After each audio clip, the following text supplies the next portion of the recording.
แน่นอนนะเราอีกนักมวยเชื่อมาไปเลยปาทัวร์จะต้องร่วงคุณแบงค์แต่ว่ามุมสีฟ้าเนี่ยนักมวยมุมสีฟ้านักมวยมาจากบ้านหุ่นแดงเนี่ยเคยเสียจักเถื่อมาสงขาของคนยกที่หนึ่งมาออกได้ทุกรอบอย่ามุมสีฟ้ามุมสีฟ้ามุมสีฟ้ามาจากมาเป็นมุมสีแดงมุมสีฟ้า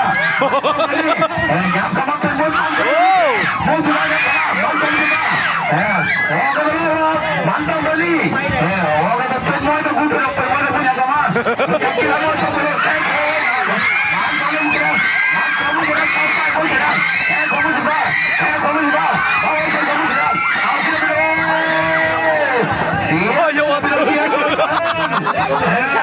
เอาเข้ามาเลยเด็ดน้อยคนมุมจะอย่าชัดเตะ จุ่มมุมสีแดงอย่าชัดเตะให้เหรอว่านักมวยบางคนมองตัวหน่อยแล้วต้องดูเนาะจุดเต่าเลยกันโอ้เสียตัวละตัวเสียใจละตัวเอาเลยคนมองหยาบเข้ามาออกได้เป็นหุ่นแดงมันกลัวเลยกันเลยเสียตัวละตัวเสียตัวละตัวเรียกคนก่อนแข่งคนโตขึ้นมาเล่นมันไปดูไปมันก็ไม่ที่จะเรียกอะไรแข่งคนแล้วมันจะไปดูนี่คนมองมาเจอหุ่นแดงแล้วขึ้นรถน็อตมันใช่สายสีแดงมันก็สีแดงมันก็ไม่ใช่บ้าเสียเข้าไปเข้าซ้ายมาแล้วเข้าซ้ายบางคนมองมาก่อนเก่งทั้งคู่เก่งทั้งคู่มาหัวใจอยู่ที่หัวใจเงียบเข้ามาใกล้ๆออกได้ไปเลยมันต้องมาที่ใครคนเดียวคนมองมันคนมองมันก็ไม่บ้านหุ่นแดงว่าหุ่นแดงมันก็ไม่ได้จับมันคนมองจับเอาน้ำมันมาไหลเลยบ่เก็บใส่เลยไม่ใช่ป่ะมันคนมองมันคนมองมันคนละโอ้ยมันแน่นมันเสียกลัวเสียใจมาแพ้ของเรามันแน่นมันไปดูไปโอ้ยการมวยซ้อมใช้กันพี่น้องก็บอกว่าจุดนี้เห็นไหมคนมองเอาคนจะรู้คนมองมันจะรู้สิป่ะมันก็ไม่ใช่เรื่องมันต้องแบบนี้มันก็ไม่ใช่เรื่องแข่งคือใส่แข่งคนแข่คนแข่งคนนาคามัดตัวเราซ้ายแมงจอดตักเอาว่าให้หน่อยเยอะๆเห็นเลยคนมองจะได้กรรมการนับไปแล้วนับคนมองไปแล้วเห็นคนมอง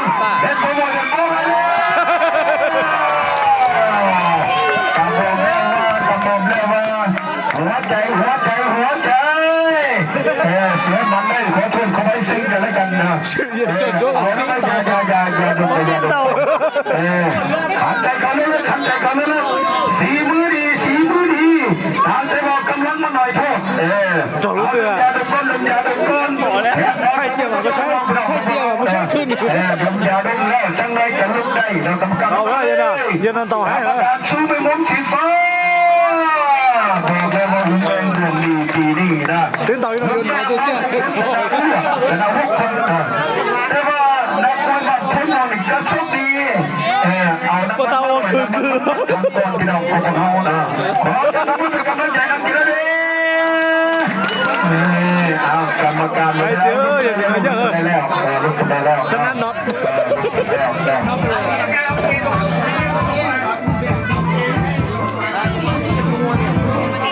เอากรรมการสู้มือเลยสู้เลยอย่ายุ่งใส่คนเลยจ้ะนอนกันโอ้เล็กทีนะโอ้ทำจุดแต่ทุกจุดลึกขึ้นมาเอามาเพียงตั้งตัดทุ่งลงไปได้ฟังสวีอันนะโชคดีจ้าเนี่ยโชคดีลีนะเอาไปได้จ้ากรรมการลงมาตะโกนก่อนนะเพราะว่ามวยมันล็อกกันไว้เพิ่มนะเพราะว่าต้นในมุมสีแดงเป็นต่อไปมุมสีฟ้าเอาขึ้นโอ้มุมสีแดงหันใจก็ติดนะพี่น้องของเรานะใจเสียพวกพันใจมันสำคัญก่อนอันอื่นนะมวยสีมือดีปานไหนกับสีมือ ำลังบนนี้ก็ถือว่าไปบ่